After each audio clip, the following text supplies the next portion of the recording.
오늘 설교는 다니엘이란 인물을 통해 그렇게 아니하실지라도 라는 제목으로 말씀드리겠습니다. 랜드마크라는 단어가 있죠. 특정 지역이나 도시를 대표하는 건물을 의미합니다. 또한 개념적이고 역사적인 의미를 갖는 추상적인 시공간을 설명할 때 사용되기도 합니다. 서울의 랜드마크는 남산타워, 롯데월드 등이 있는데요. 아울러 역사적으로도 우리가 기억해야 될 것은 너무 많습니다.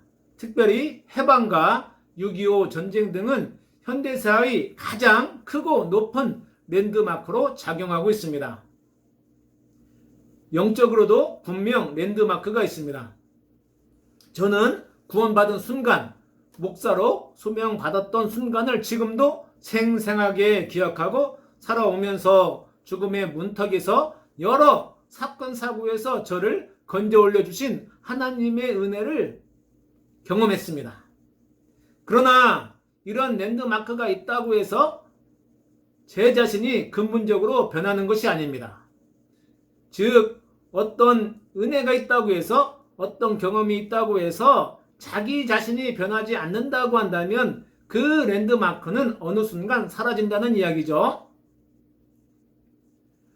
여러분이 하나님의 비전을 보지 못했다고 한다면 살아가는 동안 여러분이 경험했던 그런 간증들이 큰 힘을 발휘하지 못합니다. 랜드마크 너머에 있는 하나님의 계획을 볼 때 진정한 랜드마크로 작동하게 될 것입니다. 여러분의 영적 랜드마크는 무엇이 있습니까? 천천히 살아온 나를 생각하면 하나님께서 여러분과 함께한 사실이 분명 떠오를 것입니다.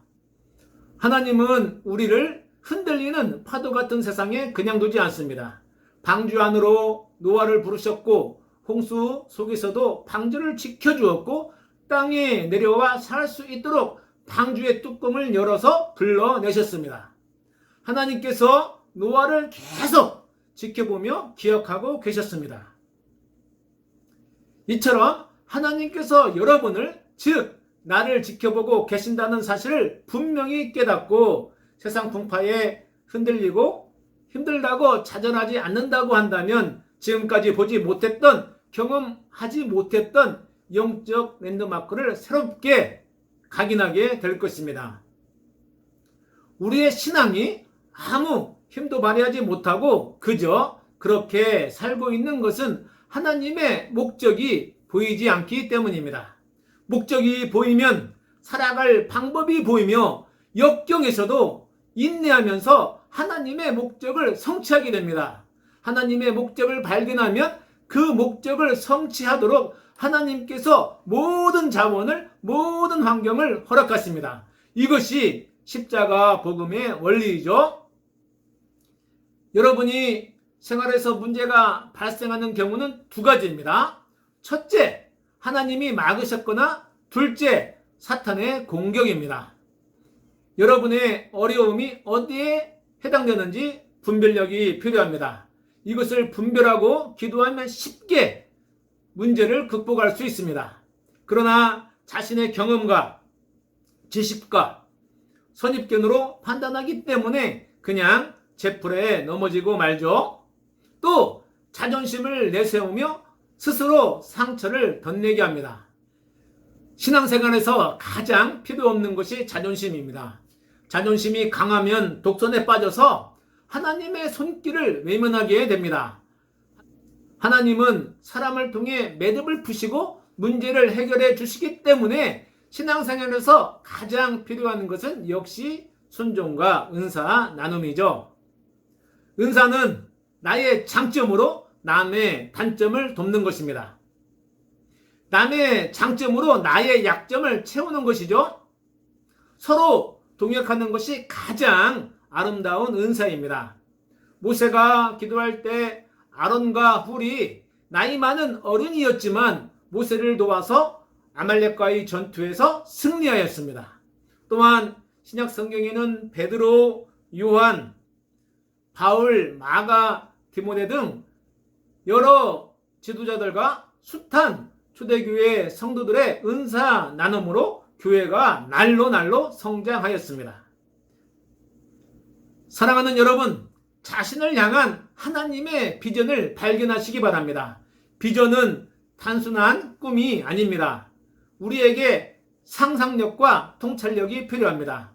꿈은 개인의 실천 목표라면 비전은 꿈을 통해서 내가 해결해야 할 일입니다.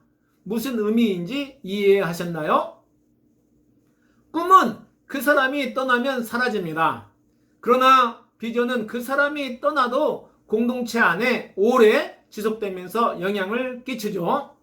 만약 대대장님의 꿈은 전출 가시면 멈추게 되지만 대대장님의 비전은 전출을 가시더라도 남게 되어 우리 대대에 좋은 영향을 지속적으로 주게 됩니다.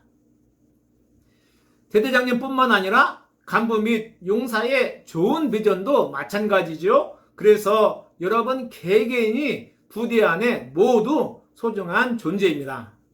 그런데 사람들은 부를 비전으로 또한 성공으로 생각합니다. 분명 말씀드리지만 돈, 물질, 성공 이런 것이 비전이 될 수 없습니다. 하나님께서 필요를 채우시기 때문에 돈을 쫓는 것이 아니라 명예를 쫓는 것이 아니라 물질을 쫓는 것이 아니라 성공을 쫓는 것이 아니라 하나님을 쫓아야 합니다. 하나님은 그 목적을 위해 하나님의 방법으로 필요한 자원을 채워주시기 때문입니다.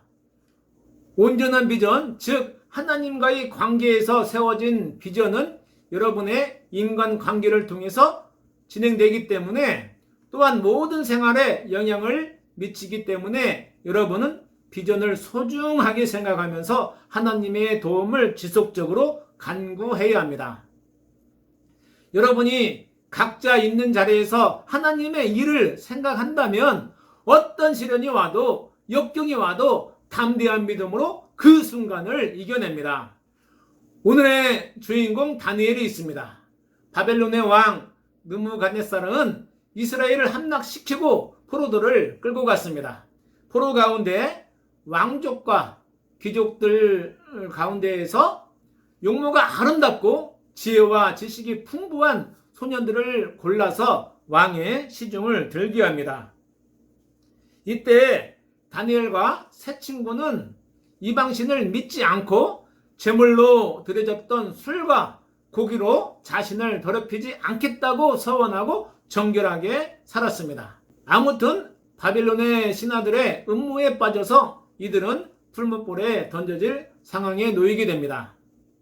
느부갓네살 왕은 이들을 아껴서 회유했지만 그들은 풀무불뿐만 아니라 왕의 손에서도 구해주실 것이고 혹시 하나님께서 우리를 구해주시지 않아도 이방신을 섬기지 않으며 절하지 않을 것을 담대히 선포했습니다. 정말 위대한 신앙 고백이죠. 주는 그리스도시요 살아계신 하나님의 아들이라는 베드로의 고백이 신약의 위대한 고백이었다고 한다면 저는 다니엘의 고백이 구약의 가장 위대한 고백이라고 생각합니다. 다니엘은 페르시아 고레스 왕 때 또 한 번 위기를 겪었지만 그때도 담대한 믿음으로 사자굴에 떨어졌어도 멀쩡하게 걸어 나왔습니다.